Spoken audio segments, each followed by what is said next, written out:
Dootul defati dara, c'est terminé. Jeex na, dootul gudd. Déedéet. Bonjour à tous, dans cette vidéo on va parler de cet épisode 5. Ça y est les gars, je suis de retour. Je me suis fait opérer les gars. Et oui, ça faisait un moment que j'étais hyper mal. Ça se voyait pas forcément dans les vidéos, mais j'étais très mal. J'ai dû me faire opérer. Et là, ça va beaucoup mieux. Enfin, genre, j'ai encore des douleurs. Je fais exprès de rester vague sur le sujet, ok? Je veux pas trop vous donner trop de détails, mais en tout cas, vous inquiétez pas. Je vais beaucoup mieux et je suis très bien entourée. Et en plus, il y a une infirmière qui vient régulièrement chez moi pour, voilà, changer les pansements, tout ça, soigner les petits bobos. Pourquoi je regarde là? Je dois regarder ici. Oh my god. Ça se voit que ça fait longtemps.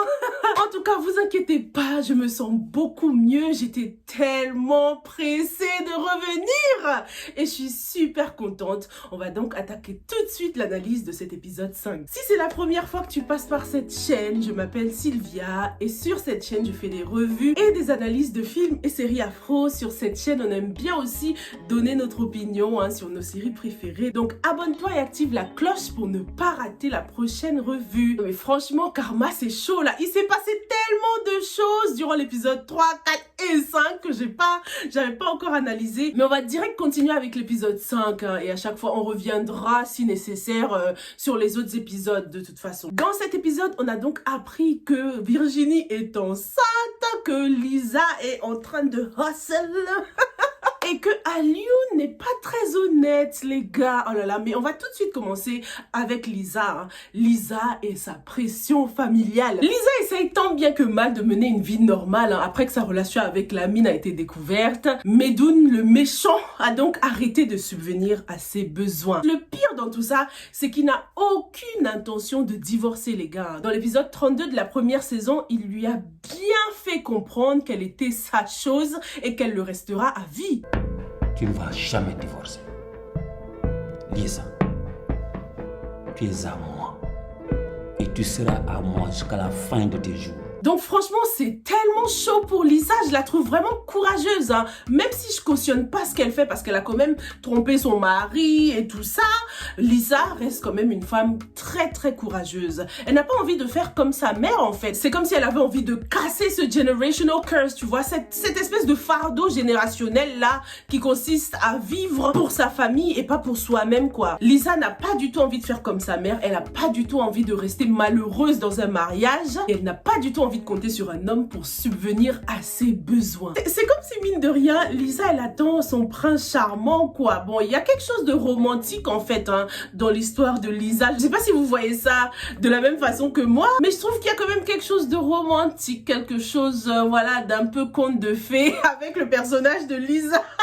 Pourtant ça n'a rien à voir avec les contes de fées Elle trompe son mari, elle fait la ouf, elle écoute pas sa mère et tout, mais il y a quand même quelque chose de beau dans tout ça, tu vois. Medoun, elle ne l'a jamais aimé et jusqu'à preuve du contraire, je pense que Lamine était la seule personne avec qui elle avait des rapports, non? Lisa c'est vraiment une infidèle fidèle quoi. En tout cas, franchement, le pire qui pourrait arriver à Lisa, là, c'est qu'elle tombe enceinte. Ce qui la sauve, c'est qu'elle n'est pas enceinte. Si Lisa tombe enceinte, mais les choses vont se compliquer. Sachant que Medoun, il veut pas lâcher l'affaire. Comment ils vont gérer ça, quoi? Je sais pas pourquoi, mais dès qu'on me l'a montré, j'ai tout de suite pensé à une grossesse. Je me suis dit, ah, Lisa enceinte, bam, tu vois. C'est sûrement dû au fait que Maï ne pourra peut-être pas faire d'enfant. Du coup, peut-être que Lisa, elle pourra. Et du coup, voilà, ça va vraiment se compliquer. De toute façon, on le sait, Maï et Lamine, ils vont prendre cher, les gars. Ils vont prendre cher. Ça y est aussi, Lamine sait exactement où travaille Lisa maintenant. Déjà qu'il pensait tout le temps à elle, voilà. Maintenant qu'il sait où elle travaille, mais ils vont se voir tout le temps. Ils vont se donner des petits rendez-vous, c'est clair et net. Plus je pense à tout ça, plus je me dis qu'en fait, entre Lamine et Maï, là, ça va peut-être pas se faire, tu vois. J'y croyais au début, mais plus j'y réfléchis, plus je me dis que non, eux là, ça va sûrement être mort. Parce qu'il y a trop de choses en fait, il y a trop de complications, ils prennent trop cher. Déjà, leur totem qui correspond pas. Lamine qui a toujours trompé Maï. Quoi d'autre? Maï qui a envie d'avoir une carrière, mais ça a l'air de coincer avec sa belle-mère. La famille de Lamine qui est contre, et ça va vraiment être compliqué de convaincre toute une génération. On sait que le thème principal de la série, c'est vraiment les castes. Et je pense que l'un des buts de la série, je pense que c'est pour nous montrer qu'on peut mettre fin à toutes ces histoires de caste. Mais je pense que la série nous montrera peut-être aussi qu'il y a des choses qui sont difficiles à changer. Hein. Peut-être que ce sera le cas avec Lamine et Maï et leurs problèmes de caste. En fait, ils ont trop d'ennemis et c'était comme si le point commun de tous les problèmes qu'ils ont dans la vie, c'est leur union, quoi. Le fait qu'ils soient ensemble. Si c'est pas des problèmes dans la famille, il y aura des problèmes dans le travail ou il y aura des problèmes avec d'autres personnes comme Adja qui est en train de guetter là en ce moment. Ils sont juste trop jeunes pour ça, quoi. Lamine et Maï ont droit à la paix et peut-être que ce sera séparé, quoi, une fois séparé. Disons qu'on n'avait pas jeté de sort à Lamine, hein. Donc même avant le sort, Lamine trompait déjà Maï. Même sans ce sort aussi, Adja serait quand même revenue se venger et même sans ce sort, la mère de Lamine aurait été dure avec Maï dans tous les cas. Je sais, il n'y a pas de mariage parfait et tout ça, mais eux, non, là, c'est trop.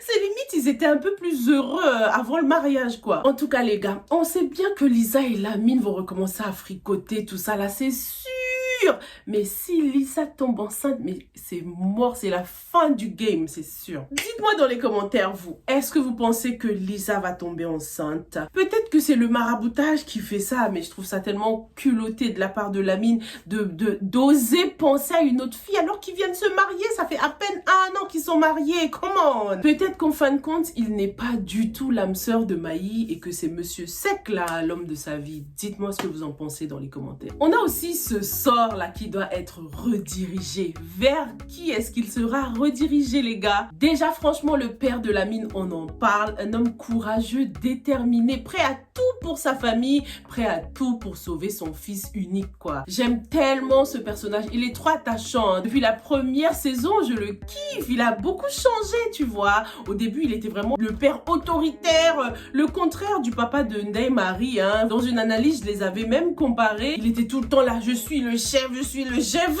Et au fur et à mesure des épisodes, on a vu un papa beaucoup plus compréhensif, plus doux, un papa qui pleure même et tout ça. Et je trouve que le personnage a tellement bien évolué. Même le couple, hein, son mariage avec la maman de Lamine a tellement évolué. Leurs rapports se sont améliorés. T'as remarqué ou pas? On constate que le couple est plus soudé, il communique plus et mieux. Le papa de Lamine, il prend moins ses airs d'autoritaire là quand il est avec la mère de Lamine. Ils se disent même des mots doux et tout ça. C'est limite, on a l'impression que c'est la mère de Lamine qui est beaucoup plus autoritaire là dans cette saison. Donc le sort doit être redirigé sur quelqu'un d'autre, hein. Seul celui qui a le même totem que lui peut en hériter. Bon, du coup, ça peut pas être Maï, hein, puisqu'ils n'ont pas le même totem. C'était justement la raison pour laquelle ils pouvaient pas se marier, ces deux-là. Donc la personne doit vraiment boire la potion, quoi. C'est compliqué, hein, de faire boire à quelqu'un ce truc-là. Faudrait vraiment que ce soit quelqu'un que tu connaisses, tu vois. Parce que j'ai pensé à Medoun, mais je me suis dit, mais la famille connaît même pas Medoun. Comment est-ce qu'ils vont faire pour lui faire boire ce truc? Ça risque d'être un peu compliqué. Du coup, j'ai pensé à Adja, moi, puisque voilà, elle connaît un peu la famille. Et je pense que son totem est compatible à celui de Lamine. C'est pour ça, justement, que le père de Lamine voulait qu'elle se marie avec Lamine. L'idéal, ce serait que personne n'hérite de ce sort quand même, hein, qu'il aille back to sender, qu'il reparte chez la tata, là. Ce serait trop drôle là s'il repart chez la tata là. Il faut qu'on vérifie son totem à elle.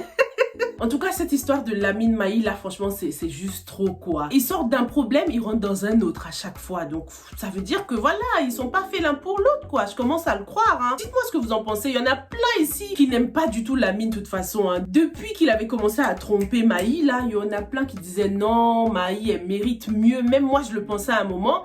Mais après, je me suis calmée. Mais là, franchement, lorsqu'on voit Lamine qui repense à Lisa, tout ça, voilà, quoi. On se pose des questions. Parlons maintenant de Alioune, les gars. Donc, Alioune et papa. Oh là là, mais Alioune...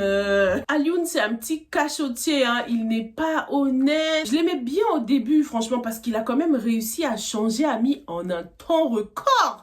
Et c'est d'ailleurs ça le problème, parce que Alioune, il fait les choses trop rapidement, vite, là, comme s'il avait quelque chose derrière la tête, quoi. En tout cas, on a découvert cette jolie, gentille petite femme, là, toute mignonne. Elle a l'air très sympathique et elle a l'air d'avoir des regrets dirait, comme si elle s'en voulait pour quelque chose, comme si elle était fautive en fait, comme s'ils avaient divorcé par sa faute. C'est bizarre, elle s'en veut pour quelque chose. Lorsqu'on voit les regards que Alioune lui lançait, on dirait vraiment que c'était par sa faute à elle qu'ils ont divorcé quoi. Il la regardait en mode ouais t'es sérieuse là, bah tu te souviens pas de ce qui s'est passé, bah c'est ta faute hein, si on en est arrivé là, enfin des trucs comme ça. Il est un peu chelou hein, Alioune quand même, parce que cette femme elle a l'air très sympathique. Du coup je me dis pourquoi avoir quitté une femme aussi sympa, qui s'occupe bien de ton enfant et tout, parce qu'on remarque qu'on nous a laissé découvrir cette femme hein. On nous l'a pas montré bam tout de suite avec Alioune. On l'a d'abord montré toute seule en train de s'occuper de l'enfant pour qu'on puisse se faire notre propre opinion d'elle avant de nous dévoiler qu'elle a un lien avec Alioune. Elle passe vraiment pour une femme très sympathique, elle lâchait des grands sourires à chaque fois. En plus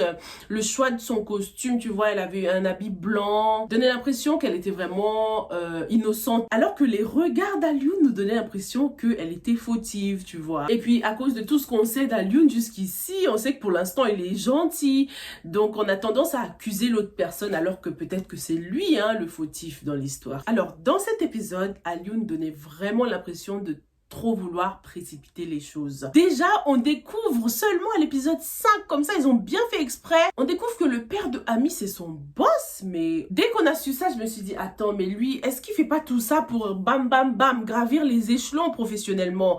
Parce que déjà, Alioune, depuis le début, on le voit souvent dans des tenues professionnelles, tu vois, toujours en costume, chemise, tout ça. Peut-être un indice pour nous indiquer que ce personnage, il a un but professionnel, son but c'est vraiment dans le cadre professionnel quoi. Il sait exactement depuis quand il sort avec Ami, il précipite très souvent les choses avec elle. Est-ce que tout ça n'est qu'un plan en fait? Peut-être qu'au début il voulait se servir de Ami et qu'il a fini par tomber amoureux.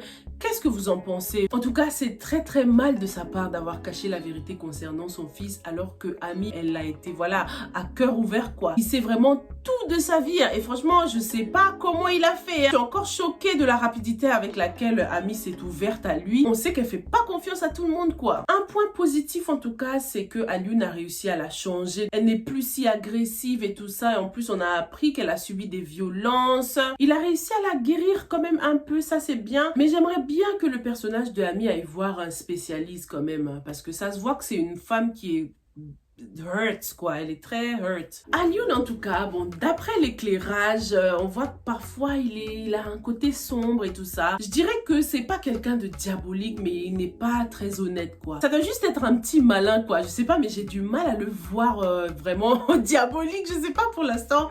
J'ai vraiment l'impression qu'il a un bon côté. En tout cas entre lui et Ami c'est mort hein. Je te considère comme mon fils. Non la bëgg nga jàppee Amilaya comme ta propre sœur au bokkal. Et ça veut tout dire. Il n'y aura aucun mariage entre lui et Ami, ça c'est sûr. Merci quand même Alioune, merci pour ta participation.